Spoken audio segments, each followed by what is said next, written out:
감사합니다. 오늘은 성령의 능력으로 시대정신을 돌파하라, 이런 제목으로 말씀을 나누도록 하겠습니다. 본문은 스가랴서 4장 6절 7절 말씀입니다. 제가 봉독하겠습니다. 그가 내게 대답하여 이르되 여호와께서 스룹바벨에게 하신 말씀이 이러하니라. 만군의 여호와께서 말씀하시되 이는 힘으로 되지 아니하고 능력으로 되지 아니하고 오직 나의 영으로 되느니라. 큰 산아 내가 무엇이냐? 내가 스룹바벨 앞에서 평지가 되리라. 그가 머릿돌을 내놓을 때 우리가 외치기를 은총이 그에게 있을지어다 하셨고. 아멘. 지난번에는 시대정신과 하나님의 뜻에 대해서 살펴보았습니다.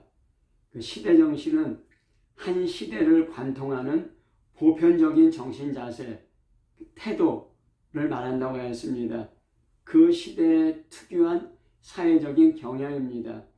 성경은 이를 세상 풍조라고 합니다. 세상 사람들은 이런 세상 풍조, 시대정신을 따라 살고 있습니다. 그런데 이 시대정신이 하나님의 뜻과 일치하는 경우도 있지만은 많은 경우 시대정신과 하나님의 뜻이 충돌하는 경우가 많습니다. 성경에는 창세기 6장에 첫 번째로 나온 시대정신이 무엇인지 말하고 있습니다. 그 시대에 포악함이 땅에 가득하였다고 창세기 6장 11절, 창세기 6장 13절에 이야기하고 있습니다. 그 시대에 아담과 하와로부터 사람이 태어나서 이제 노아의 시대에 이르렀을 때 그 시대를 지배하던 그 시대 정신은 포악함이었습니다. 그 히브리어로는 하마스인데 포악함, 폭력이라는 뜻이 됩니다. 폭력, 포악함이 그 시대에 가득했고 그 시대의 풍조, 시대 정신이었다고 얘기하고 있는 것입니다. 포악과 폭력, 이것은 자신의 욕망을 충족시키기 위해서 무슨 일이라도 합니다. 법이 없는 시대, 불법, 무법의 시대입니다. 가장 먼저 나온 그 포악, 폭력이 성적인 폭력이었습니다. 창세기 6장 2절에 하나님의 아들이 사람의 딸들의 아름다움을 보고 자기들이 좋아하는 모든 여자를 아내로 삼는지라 했습니다. 어떻게 자기가 좋아하는 모든 여자를 자기 아내를 삼을 수 있겠습니까? 이것은 육체적인 폭력이든 경제적인 폭력이든 정신적인 폭력이든 영적인 폭력이든 폭력이었다면 불가능한 것입니다. 자기의 성적인 욕망을 만족시키기 위해서 폭력, 포악함을 아무 껄낌 없이 사용했다는 것입니다. 불법의 시대입니다. 또 마태복음 24장 38절 39절에 보면은 세상의 마지막 때는 노아 홍수의 때와 같다고 하였습니다. 사람들이 먹고 마시고 시집가고 장가들고 하면서 홍수가 나서 사람들을 멸하기까지 깨닫지 못했는데 마지막 때가 이와 같다고 이렇게 얘기하고 있는 것입니다. 이 세상이 시작되고 처음, 또 이 세상의 마지막 똑같은 세상 풍조, 시대 정신이 있는데 그것이 무엇이냐면은 폭력, 포악이라는 것입니다. 이런 폭력, 포악함을 통해서 자신의 욕망, 자신의 욕구를 충족시키려고 합니다. 법이 없는 불법의 시대입니다. 그러다가 저 불법의 사람, 적그리스도가 나타나게 되고 많은 사람들이 그 적그리스도를 추종하고 경배하고 따라하게 됩니다. 하나님에 대한 두려움이 없고 하나님에 대한 하나님의 법도 없는 그런 세상이 된다고 성경은 얘기하고 있습니다. 하나님의 백성 이스라엘은 하나님의 법, 하나님의 말씀대로 살기로 하나님과 언약했습니다. 이것이 구약, 옛날 언약입니다. 그러나 이스라엘은 하나님 말씀대로 살지 못했고 범죄함으로 말미암아 북이스라엘과 남유다로 분단되었습니다. 대한민국이 북한과 남한으로 분단된 것과 유사합니다. 북이스라엘이나 남유다 모두 가나안의 풍습에 동화되어 우상 숭배하며 악을 행하였습니다. 가나안 문화라는 당신의 시대정신에 휩쓸린 것이었습니다. 하나님 말씀이 아니고 가나안의 풍습, 가나안의 문화라는 그 시대정신에 침몰한 것입니다. 그래서 북이스라엘은 아수르에 의해서 멸망당했고 남유다는 바벨론에 의해서 멸망당했습니다. 당시 남유다는 예루살렘 성전이 우리를 지켜준다는 헛된 믿음을 가지고 있었습니다. 예루살렘에 하나님의 성전이 있고 하나님이 그 예루살렘 성전에 계시고 우리 남유다 백성 우리가 예루살렘 성전에서 하나님을 섬기면 하나님께서 남유다를 지켜주실 것이다. 이것이 그들의 믿음이었고 그들의 시대정신이었습니다. 예루살렘의 성전이 우리를 보호할 것이라는 낙관주의였습니다.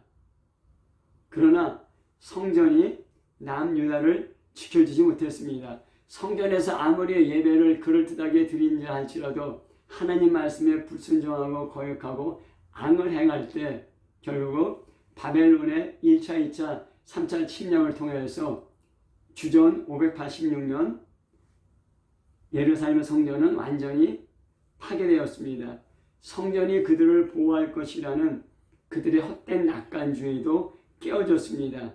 하나님 말씀을 떠난 그들의 시대정신도 무너지게 된 것입니다. 그래서 남유다 백성은 바벨론에서 70년 동안 포로 생활을 하게 됐습니다. 영원할 것 같던 당시 최대의 제국 바벨론이 페르시아의 고레스 왕에 의해서 멸망당했습니다. 고레스 왕은 바벨론을 멸망시킨 다음에 주전 538년에 1차 포로 귀환령을 선포했습니다. 귀환 명령의 목적은 예루살렘 성전을 건축하라는 것이었습니다. 그래서 이 고레스 왕의 명령이 나고 얼마 동안에 귀환 준비를 한 다음에 유대 민족은 1년 뒤인 주전 537년 4월 귀환하였고 3개월 후 7월 달에 예배를 위한 제단을 만들었고 제사를 지냈습니다. 그리고 536년 2월에 건축을 위한 토대를 놓고 성전 건축을 시작했습니다. 성전 재건, 이것은 귀환한 유대인의 믿음이었고 신앙이었고 당시의 시대정신이었습니다. 그 예루살렘 주변에는 사마리아인들이 살고 있었습니다. 그들도 성전에 참여하겠다고 제안했습니다. 그렇지만 귀환한 유대인들은 이를 거절했습니다. 그 후에 사마리아인들은 집요하게 성전 건축을 방해했습니다. 사마리아 사람들은 관리들에게 뇌물을 주고 왕에게 유다인들을 참수하게 하였습니다. 결국 에스더서 4장 24절에 이에 예루살렘에서 하나님 성전 공사가 바사왕 다리오 제2년까지 중단되니라 그렇게 말씀하고 있습니다. 성전 건축을 시작하자마자 사마리아인의 방해로 또 그 아닥사스다 왕이 성전 건축을 중단하라는 그런 명령을 내림으로 16년 동안 성전 건축이 중단되게 된 것입니다. 그러면서 당시 예루살렘에 귀환한 유대인의 삶에 어려움이 많았습니다. 당시 바벨론에서 그 예루살렘에 귀환한 유대인들은 내 조상의 땅이 여기다 하고 주장했습니다. 하지만은 70년 동안 이미 다른 사람들이 거기에 살고 있었습니다. 그래서 그 예루살렘에 살고 있었던 사람들과 또 귀환한 사람들 가운데 어떻게 토지 분배가 되어야 하는지 여기에 충돌이 있었고 어려움이 있었습니다. 한편 그 포로로 끌려간 유대인들은 70년 동안 바벨론에 살면서 자리를 잡았습니다. 그렇지만 여호와 하나님 신앙을 가지고 1000km 이상 떨어진 예루살렘으로 귀환했습니다.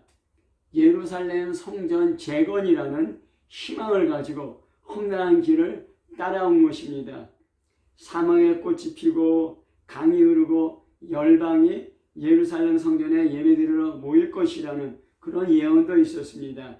그렇지만은 이 예언은 실현되지 않았습니다. 예루살렘 성전 건축도 중단되었습니다. 바벨론의 3차 공격으로 파괴된 예루살렘은 아직도 황폐한 상태였습니다. 생산할 수 있는 노동자도 충분치 않았습니다. 그러므로 경제적인 어려움과 궁핍이 있게 되었던 것입니다. 그래서 이제 포도주와 올리브라는 그런 농업에 특화했습니다. 그러면서 부자와 가난한 사람들의 그런 그 부자와 가난한 사람들이 고착화되는 그런 현상이 나타났습니다. 그러면서 귀환한 유대인의 실망과 좌절은 매우 크게 됐습니다.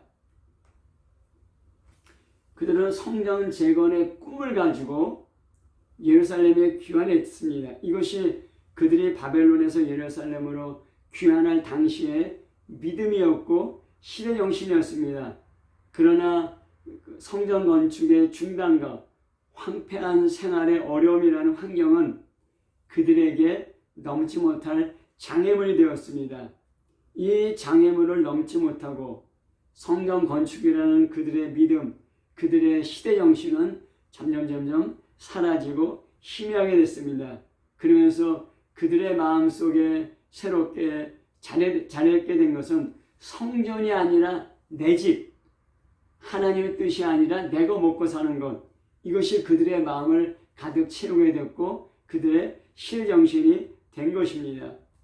많은 사람들이 믿음을 잃어버리고 이러한 시대정신, 바뀌어진 시대정신을 따라 살게 되었습니다. 오늘날 우리 자신을 보는 것 같지 않습니까? 이때 하나님은 선지자 학개와 스가랴를 통해서 다시 성전 재건을 하도록 말씀을 선포하게 합니다. 선지자 학개는 내 집이 아니라 성전, 내가 먹고 사는 것이 아니라 하나님의 뜻을 먼저 구하라고 선포합니다. 그래서 성전 재건에 대한 동기부여를 하게 됩니다. 선지자 스가랴는 어떻게 내 집, 먹고 사는 일이라는 시대정신, 세상 풍조를 뛰어넘을 것인가 좀 더 구체적으로 선포합니다. 선지자 스가랴는 8개의 환상을 봅니다. 이 환상을 통해서 이스라엘의 회개와 회복, 열국의 심판, 영적인 부흥을 선포합니다. 오늘 읽은 본문은 5번째 환상입니다. 성령의 능력으로 가능하다는 것입니다. 당시 그 시대에 당시 그 귀환한 유대인의 지도자는 스룹바벨이었습니다.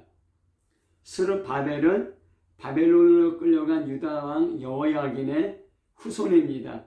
남유다가 멸망당한 다음에 유다의 왕은 이제 없어졌습니다. 스룹바벨은 유대인 포로 49,897명과 함께 1차로 귀환했고 유다의 총독이었습니다. 그런데 스룹바벨 안에 큰 산, 장애물이 있다는 것입니다. 16년 동안 성전 재건이 중단되었고 하나님의 예언은 성취되지 않았고 성전 건축에는 백성들의 믿음은 꺾어지게 됐습니다. 귀환한 유다 백성은 좌절하였습니다. 그래서 이제는 내 집 먹고 사는 문제를 그들의 최고의 관심사가 되었고 그것이 그들의 시대정신이 된 것입니다. 더군다나 외부 민족들의 집요한 방해가 있었고 성전 건축 중단하려는 황제의 명령이 있었습니다. 이런 내적, 외적 환경은 넘을 수 없는 큰 산과 같았습니다.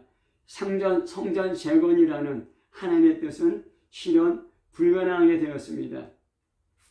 선지자 스가랴가 선포합니다. 나의 힘이나 나의 능력으로 되지 않고 오직 하나님의 영, 성령으로 가능하다는 것입니다. 선지자 학개는 어떻게 백성들의 성전 건축이 다시 시작되었는지 두 가지로 설명합니다. 저들이 하나님 말씀을 들었을 때 하나님께서 저희들을 감동시키셔서 성전 건축이 시작되는 것입니다. 스가랴는 이 학개의 선포를 좀 더 구체적으로 선포하고 있습니다. 하나님의 말씀을 듣고 하나님이 감동시켜서 성전 건축을 시작했는데 성전 말씀을 듣게 열린 마음, 열린 귀로 듣게 하시고 그래서 그 말씀에 감동되어서 성전 건축을 재개하도록 하는 그런 영적인 움직임이 있었는데 그 영적인 움직임을 일으킨 분이 누구냐? 바로 성령님이라는 것입니다. 그래서 성전 재건이라는 현상이 있는데 그런 현실이 있는데 성전 재건이라는 현실, 성전 재건이라는 형상 그래서 그 황제의 명령에도 불구하고 먹고 사는 문제로 궁핍하고 시달림에도 불구하고 외부 민족들의 집요한 방해가 있음에도 불구하고 저들이 하나님의 말씀을 듣고 마음에 감동되어서 성전 재건을 시작했는데 그런 현실 뒤에서 이런 현실이 가능하도록 움직이게 하신 그런 분이 계신데 그분이 바로 성령이라는 것입니다. 그런 성령님께서 나의 그 먹고 사는 문제에 대한 염려와 근심과 걱정 또 황제의 명을 거절했을 때 어떤 그 위험을 당하지 않을까 하는 두려움 또는 그 외부 그 이민족들이 다 함께 나와서 왜 이렇게 성전 건축을 시작했냐 할 때 그 질책하고 비난할 때 위축되지 않고 담대하게 얘기할 수 있는 것 그것이 바로 성령의 능력이라는 것입니다.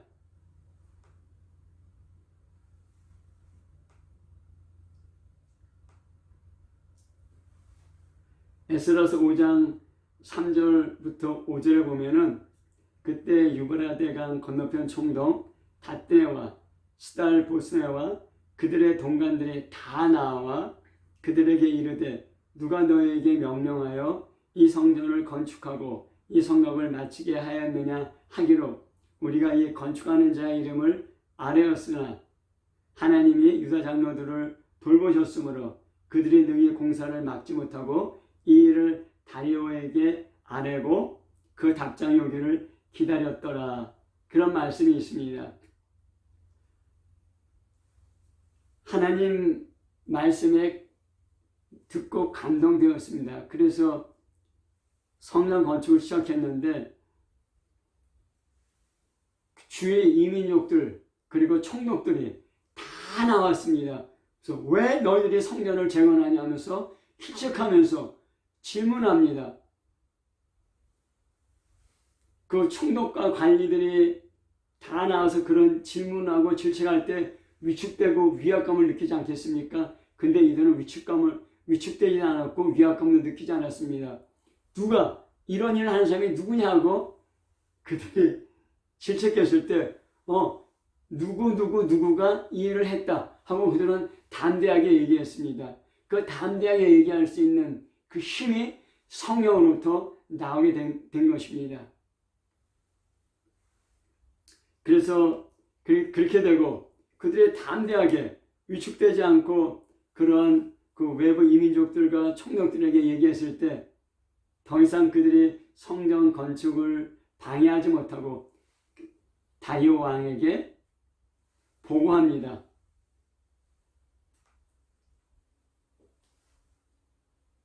유대인들이 주장하기를 고레스 왕이 성전 건축을 명령해서 했다고 하는데 한번 조사해 보십시오. 다리오 왕이 조사하게 했습니다. 그러면서 고레스 왕이 그들에게 내린 명령을 고레스 왕이 그 유대 민족에게 그 귀한 포로 그 귀한 예루살렘으로 귀환하러 가면서 예루살렘 성전을 건축하러 명령한 그 조서를 발견하게 됩니다. 그러면서 그 다리오 왕이 성전 제사 드리는 처소를 건축하게 하라. 성전 공사를 막지 말고 성전 공사에 필요한 경비를 끊임없이 주어 성전 건축을 멈추지 말게 하라. 그리고 만일 왕들이나 백성이 이 명령을 변조하고 손을 들어 예루살렘 하나님의 성전을 헐게 되면 그곳에 이름을 두신 하나님이 그들을 멸하기를 원하노라.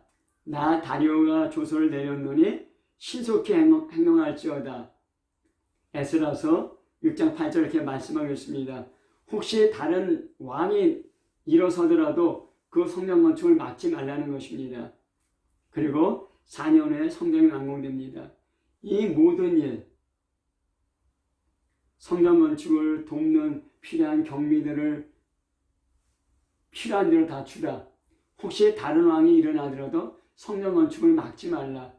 이런 모든 환경적인 변화, 적대적인 환경이 우호적인 환경으로 변해됐고 또 사람들의 마음이 변화된 것, 성령의 역사였습니다. 성령의 능력입니다. 사람들, 포로로 귀환한 4만 명 남짓한 그 유대인들은 할 수 없는 것입니다. 하지만은 성령께서 하신 것입니다. 현대를 살고 있는 우리 현대인들에게 거대한 시대정신이 흐르고 있습니다.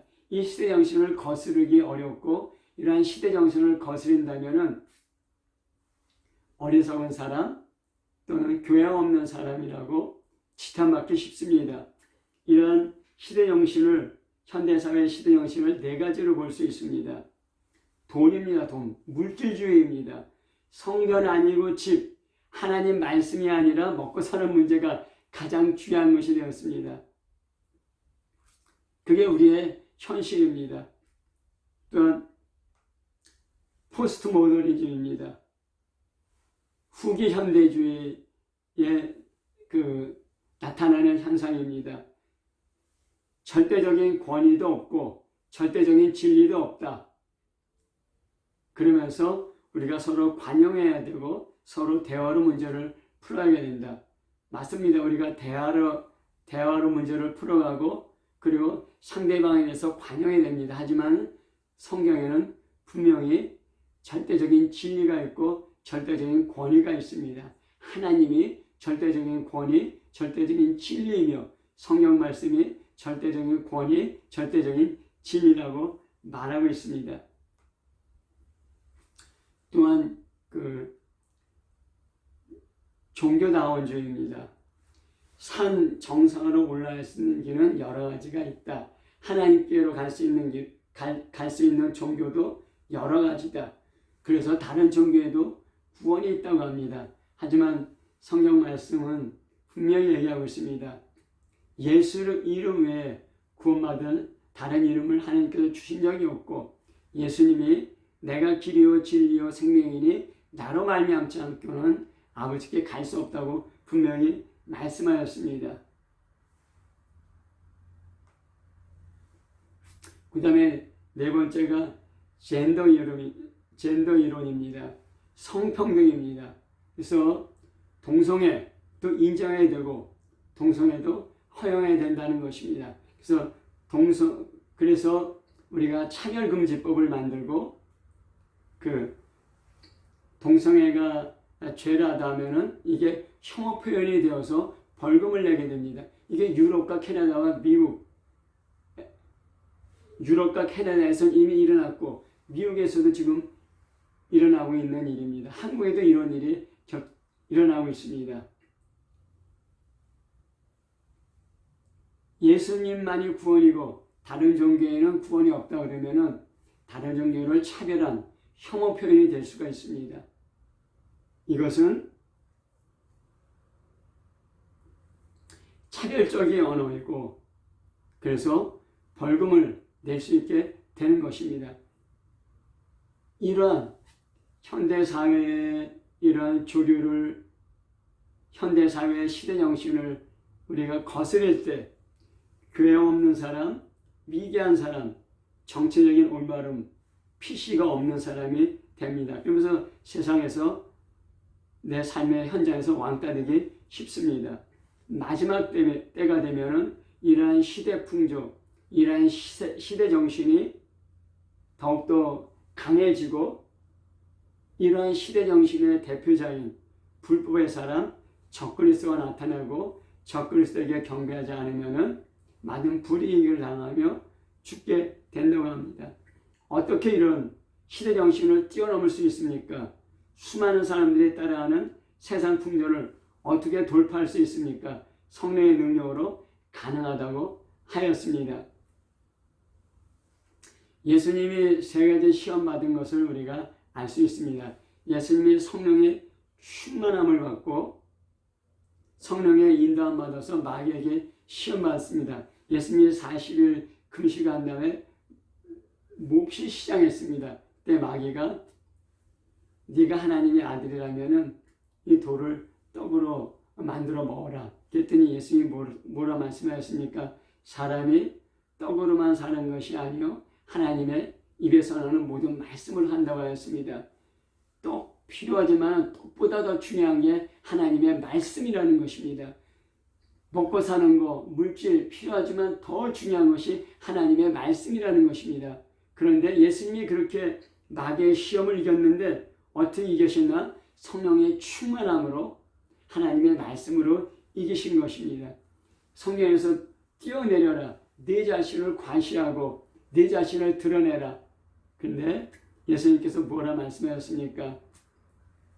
너희 하나님을 시험하지 말라고 하였습니다. 얼마나 현대 사회에서 자기 자신을 과시하고 자기 자신을 드러내고 사람들의 인정을 받고 존경받고 또 사람들의 마음을 얻으려고 합니까? 하지만 예수님은 하나님을 시험하지 말라고 분명히 말씀했습니다. 또 마귀가 예수님께 세상 영광을 바라보면서 네가 나에게 저렴한 세상 영광을 다 주겠다 했습니다. 세상 영광, 업계에서 사는 것, 그것이 이 세상 풍조이고 시대 정신입니다. 하지만 예수님은 오직 하나님께만 경배하라고 하였습니다. 시대 정신을 따르지 말고 세상 풍조를 따르지 말고 하나님만 경배하고 하나님을 따라가는 것입니다. 예수님은 하나님의 말씀을 성령의 능력으로 선포하면서 마귀의 시험을 이겼던 것입니다. 예수님이 성령의 능력으로 말씀으로 마귀의 시험을 이겼듯이 우리도 하나님의 말씀으로 성령의 능력으로 세상 풍조를 이길 수 있습니다. 그래서 예수님께서 십자가에서 죽으시고 부활승천하셔서 우리에게 성령을 부어주셨습니다. 성령의 능력으로 세상 풍조를, 시대 정신을, 그 뒤에 있는 마귀의 유혹과 마귀의 시험과 마귀의 압박을 이길 수 있다는 것입니다. 에스겔서 36장 25절 27절은 새 언약, 신약의 약속입니다. 맑은 물을 너에게 뿌려서 너희로 정결하게 하되 곧 너희 모든 더러운 것에서와 모든 우상 숭배에서 너희를 정결하게 할 것이요 죄 용서함입니다. 또 새 영을 너희 속에 두고 새 마음을 너에게 주되 너희 육신에서 굳은 마음을 제거하고 부드러운 마음을 줄 것이며 또 내 영을 너희 속에 두어 너희로 내 율례를 행하게 하리니 너희가 내 규례를 지켜 행할지라. 새 언약, 신약, 이것은 예수님의 피로 우리 마음이 영이 깨끗해지는 것이 아니라 우리 죄로부터 우리 영과 마음과 생각이 깨끗하게 될 뿐만 아니라 죄 용서함 받을 뿐만 아니라 성령을 우리에게 주셔서 우리로 거듭나게 하시고 이제는 하나님의 말씀을 따라 성령을 따라 살 수 있도록 우리에게 동기부여하고 힘을 주신다는 것입니다. 그래서 에스겔서 36장 25절 27절 죄 용서함과 거듭남의 목적이 나옵니다. 너희가 내 규례를 지켜 행할지라. 이것이 죄 용서함과 거듭남의 목적입니다. 세상 풍조가 아니라 시대 정신이 아니라 하나님의 말씀을 따라 살 수 있도록 하신다는 것입니다. 내 안에 오신 성령님께서 시대 정신을 따르지 않고 세상 풍조를 따르지 않고 하나님 말씀 따라 살 수 있도록 우리를 도우신다는 것입니다. 거듭남, 구원받는다는 것은 죄 용서함과 거듭남 두 가지를 다 내포하고 있는 것입니다.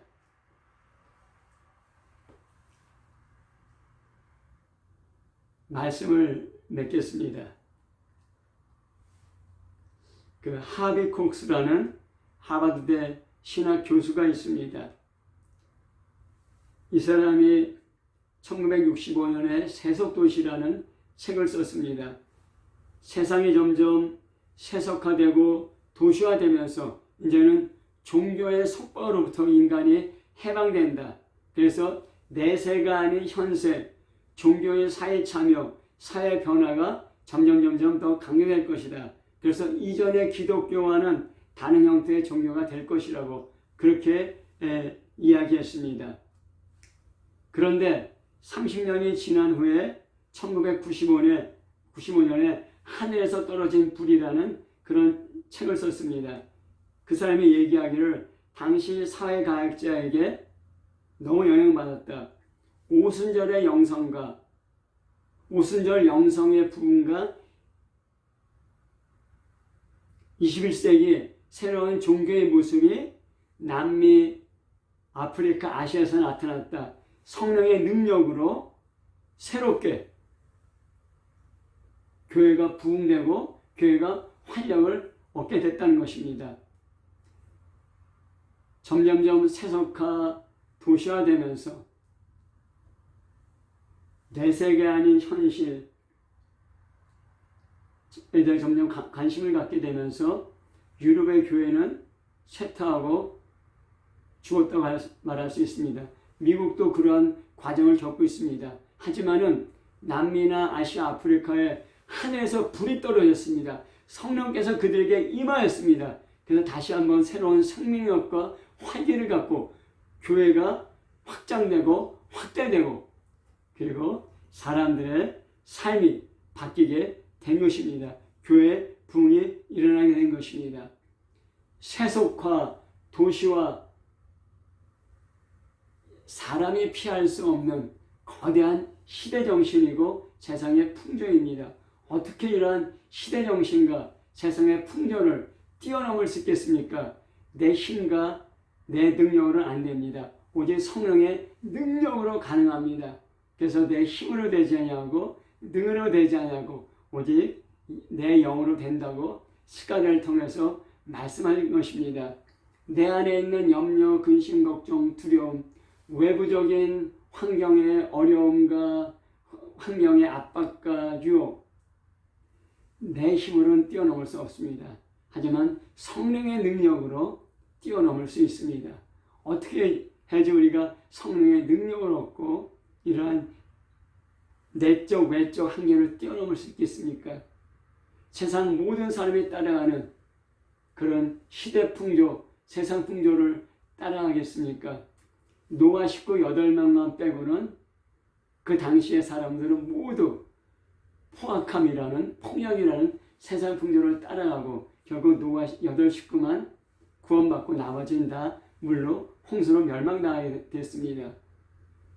어떻게 이렇게 홍수와 같은 거대한 파도와 같은 시대 정신, 세상 풍조를 이길 수 있겠습니까? 오직 성령의 능력으로 가능합니다.